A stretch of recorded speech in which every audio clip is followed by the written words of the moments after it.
Parlons Drummondville avec le maire Alexandre Cusson. C'est toujours un plaisir de le recevoir en studio. Grosse journée, très, très, très chargée, mais prends le temps de venir nous voir ici au 92.1 Énergie. Maire de Drummondville, Alexandre Cusson, bon matin. Bonjour. C'est sûr qu'on peut pas passer à côté de ça. Là, ce matin, ça fait partie de l'actualité depuis hier après-midi, tuerie du côté de Toronto. Oui. Et à Drummondville, on a décidé de montrer notre solidarité. Oui, tout à fait. Alors, j'ai demandé que les drapeaux de la ville soient mis en berne dès ce matin. Je pense que on l'a fait à quelques occasions, à des drames un peu partout dans le monde. Ça se passe chez nous. Il faut donc être encore plus sensibilisé, je pense. C'est évidemment une horreur. C'est terrible ce qui se passe là-bas.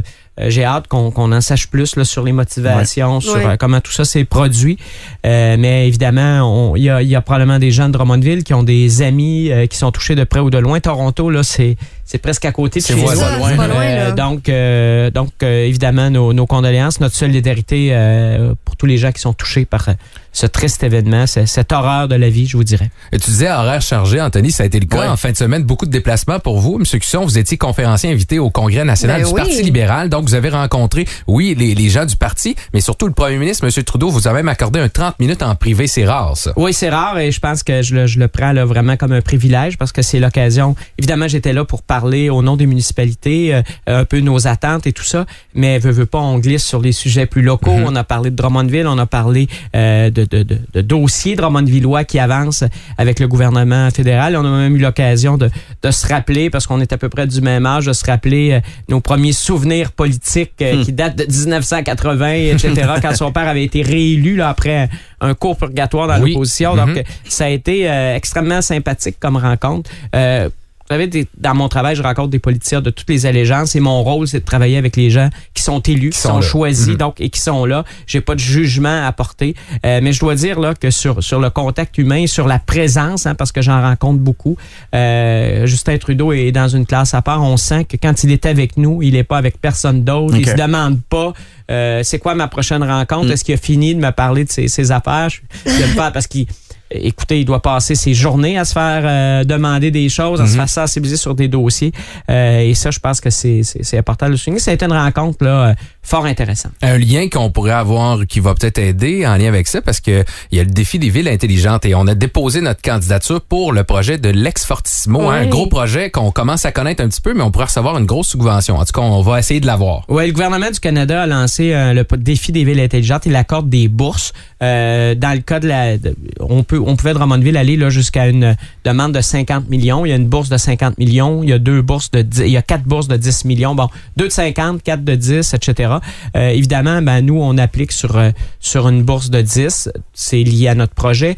Vous le connaissez, convertir un ancien site industriel contaminé en écoquartier près de la rivière. En plein centre-ville. En plein centre-ville, avec un potentiel piétonnier. Là, si vous regardez la carte là, à 800 mètres du centre du site de la Fortissimo, vous avez à peu près tout.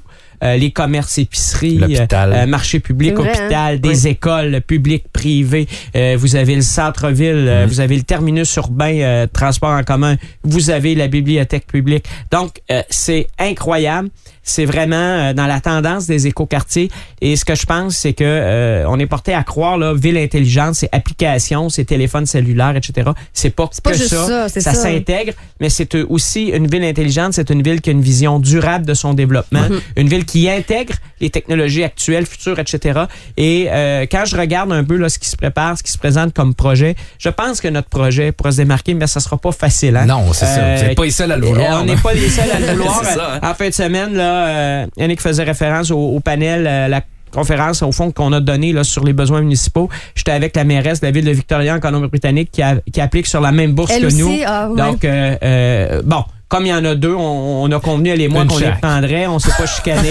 Le maire d'Halifax était avec nous. Lui, il applique sur la bourse de 50 millions. Et il y avait aussi la mairesse suppléante de Winnipeg. Tout le monde avait appliqué. Ben, c'est sûr. Il y a des villes qui se sont regroupées. On va voir comment tout ça va aller. C'est un jury indépendant qui n'est pas formé d'élus fédéraux. Donc, il faut faut espérer que les dossiers tels qu'on les a présentés, les liens qu'on a réussi à développer puissent être utiles. Mais c'est quand même une compétition là qui est extrêmement objective et importante. C'est ça. On va surveiller ça dans les prochains mois. En quelques secondes, là, le beau temps est arrivé. C'est le temps de faire le ménage de la ville. Il était temps. On a pris du retard un petit peu, bien évidemment. Enfin, d'ailleurs, j'ai mentionné au premier ministre que la météo, c'était de compétence fédérale et qu'on était déçus de la météo ce printemps. C'est bon, il me blâme pas pour cette fois-là. D'habitude, il me blâme tout le temps. Oui, voilà, c'est une bonne journée, Justine, pour toi. Ouais. On a, faut le dire, pris du retard. Là, puis si quelqu'un comprend pas pourquoi on a pris du retard, c'est probablement qu'il arrive du Sud. C'est ça. Parce que, évidemment, jusqu'à la semaine dernière, et on espère que c'est fini, là, donc là, on peut vraiment s'y mettre. On va mettre les bouchées doubles. On demande aux gens de collaborer. On va tenter de les informer, nettoyage de rue. Pour le raclage de terrain. Des fois, les gens nous disent, c'est épouvantable. Ils passent ils nettoient la rue quand il pleut. Ça n'a pas de sens. Vous savez, quand une machine passe, quand le camion passe avec un jet qui est extrêmement puissant. C'est pas comme la pluie. Pas le même job que la pluie qui tombe, qui, elle, fait juste mouiller les choses. Donc, je rassure les gens là, qui nous traitent de tous les noms quand ils voient que le travail se continue malgré des fois la météo. Il faut savoir que là, c'est vraiment un nettoyage en profondeur. On déplace les grosses balayeuses. Toutes les cochonneries. Mais c'est bon, aussi. À première vue, des fois, on se pose la question. Écoutez, moi, le premier comme mal, la première fois que j'ai vu ça, j'ai pris le téléphone, j'ai appelé aux travaux publics, j'ai dit, c'est quoi ça? On passe pour des sans-dessins. Mais évidemment, on nous explique les choses. Les jets sont latérales aussi, ils sont pas comme ils tombent pas direct sur la c'est tout ça, donc c'est pas la même chose qu'une petite pluie fine ou même une pluie un peu plus forte. Puis il faut collaborer aussi là, quand tu raques, pas faire un méga tas, les bacs sur le bord du chemin, il y a quand même des démarches à suivre. Puis je vois que vous les avez publiées sur la page de la ville. Les premiers responsables de tout ça là, c'est nous. Les gens qui jettent les papiers à terre, c'est les gens qui font pas attention. On est tous responsables. Faut pas attendre après la ville pour le faire pour nous. Maire de Drummondville, Alexandre Cusson, un gros merci d'être passé en studio ce matin. C'est toujours un plaisir. Bonne journée. On se dit à très bientôt. 105.3. Bon début de journée, bien branché au 105.3 Rouge à Drummondville. Vous êtes dans On est tous debout avec Alex et Caro. Et comme à tous les mardis, lendemain de conseil de ville, on soit Monsieur le maire de Drummondville, Alexandre Cusson. Bonjour. Bonjour. On va commencer par parler de quelque chose d'un petit peu plus tragique, Caro. Quelque chose qui s'est passé hier, un attentat à Toronto. Et d'ailleurs, la ville de Drummondville décide de rendre hommage aux victimes. Oui, tout à fait. Alors, j'ai demandé que dès ce matin, les drapeaux de la ville soient mis en berne. C'est notre façon d'exprimer notre solidarité. On l'a fait à quelques reprises avec des communautés un peu partout dans le monde. Là, ça se passe chez nous, presque dans notre cour. Alors, on a évidemment, il y a probablement des gens de Drummondville qui ont des proches ou des amis à Toronto qui sont touchés par ce drame-là. Alors, évidemment, on sympathise avec eux. On offre toutes nos condoléances aux gens de Toronto, notre solidarité. J'aurai l'occasion de l'exprimer également au maire de Toronto que j'ai eu l'occasion de rencontrer à différentes reprises. Alors, on pense à ces gens-là. On sait que ce sont des choses qui peuvent arriver. Malheureusement, comme société, on n'a pas encore trouvé la façon de parler à ces gens-là, ces fous-là, à un moment donné, pour essayer de les ramener, pour essayer de les aider. Parce que, surtout sans les excuser, mais les gens qui commettent ces gestes-là sont souvent des gens qui ont besoin d'aide. Alors, comme société, il faut trouver des façons d'être présent autrement. C'est inacceptable et c'est certain que ça remet en question bien des visions sûrement de plusieurs personnes aujourd'hui, mais soyons solidaires. Tout à fait. Là, on tombe dans un autre registre complètement dans du plus positif. Monsieur le maire, vous avez rencontré Justin Trudeau? Oui, tout à fait. J'étais à Halifax ce week-end. On m'a demandé de participer à un panel. C'était le congrès du Parti libéral, un congrès important.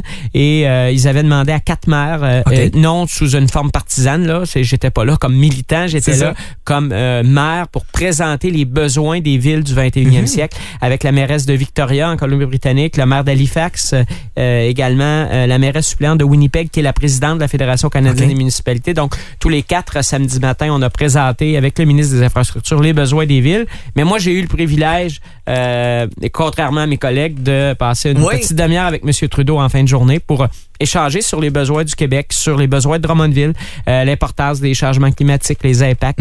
C'est quand même quelqu'un du G7, alors qui sera là avec les grands chefs d'État dans quelques semaines ici au Canada. Donc, ça a été intéressant comme échange. Bon, les changements climatiques, c'est pas vraiment important. Avait-il des beaux bas? Et j'ai pas regardé ses bas. Je pense que ça fait 10 fois qu'on me demande s'il y avait un costume, des bas, des ci, des ça.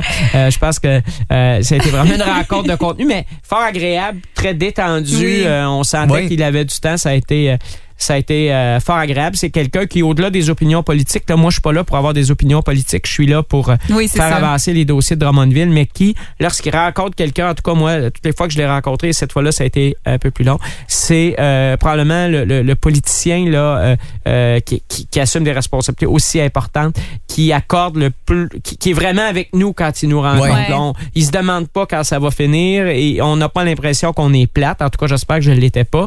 Vraiment, il est avec nous et ça, je pense que c'est remarquable. Oui, il semblait très attentionné. On a des projets à Drummondville, dont sur le terrain là, de l'ex-Fortissimo, on veut une importante subvention? Oui, ben tout à fait. C'est le défi des villes intelligentes qui a été lancé par le gouvernement fédéral.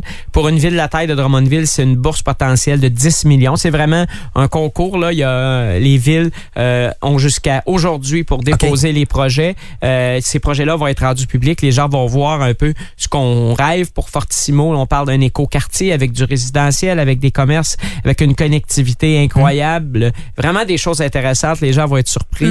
C'est une bourse de 10 millions de dollars. Ce serait évidemment substantiel si on l'obtenait. Mais bien que notre projet se démarque, j'en suis convaincu, on sait que la compétition va être féroce. Là. Le panel dont je vous parlais tantôt, les 4 villes, on avait appliqué. Mais là-dessus, Victoria et nous, on était sur les 10 millions et Halifax et Winnipeg sur les 50 millions. OK. Sinon, le ménage du printemps est retardé. On espère que dans 2 semaines, là, ça va tout être clean dans les rues. Je pense que c'est pas le ménage d'abord, c'est le printemps qui a été retardé. J'ai à la blague, d'ailleurs, j'ai dit au premier ministre que la météo, c'est fédéral, c'est une compétence fédérale et que là, j'étais déçu du travail de son gouvernement ce printemps. Donc, évidemment, là, je pense que tout le monde comprend très bien qu'on a pris du retard là-dessus. Et là, les gens se mettent au travail. On va y aller de façon intensive. Il y a des fois des gens qui disent c'est épouvantable. J'ai vu le camion qui nettoie les rues et qui brosse les rues aujourd'hui alors qu'il pleut. C'est ça. Alors là, je peux dire à ces gens-là que moi aussi, je me suis déjà posé la question. Vous savez, les gens qui gèrent tout ça ne sont pas des imbéciles à temps plein, mais quand on utilise ces camions-là avec vraiment un jet qui est extrêmement puissant avec des brosses, ça n'a pas le même impact qu'une pluie qui tombe, qui mouille, mais qui nettoie pas. Alors, on continue, on y va. Les gens travaillent très fort, les gens des travaux publics sont sur le terrain, nos partenaires aussi. Et évidemment, je vais terminer là-dessus en vous disant que comme citoyenne, comme citoyen, on est tous responsables aussi de ce ménage-là. Si on passe notre temps à envoyer nos papiers par terre, à pas faire attention, à lever le pied par-dessus une boîte qui serait, ou un morceau de carton qui serait dans la rue plutôt que de le ramasser, bien évidemment, on fait pas notre part et j'invite les gens à faire leur part là-dessus. Monsieur le maire, merci beaucoup d'être passé en studio ce matin. C'est toujours un plaisir de vous voir, surtout par une belle journée comme ça. Ben c'est ça, mais puis on en profite aujourd'hui pour aider justement pour le ménage du printemps de la ville de Drummondville. La marche, le jogging s'impose, on devrait se croiser dans les rues, j'imagine. Ben c'est commencé, on se promène déjà, on n'a pas arrêté. Honnêtement, j'ai pas arrêté beaucoup cet hiver.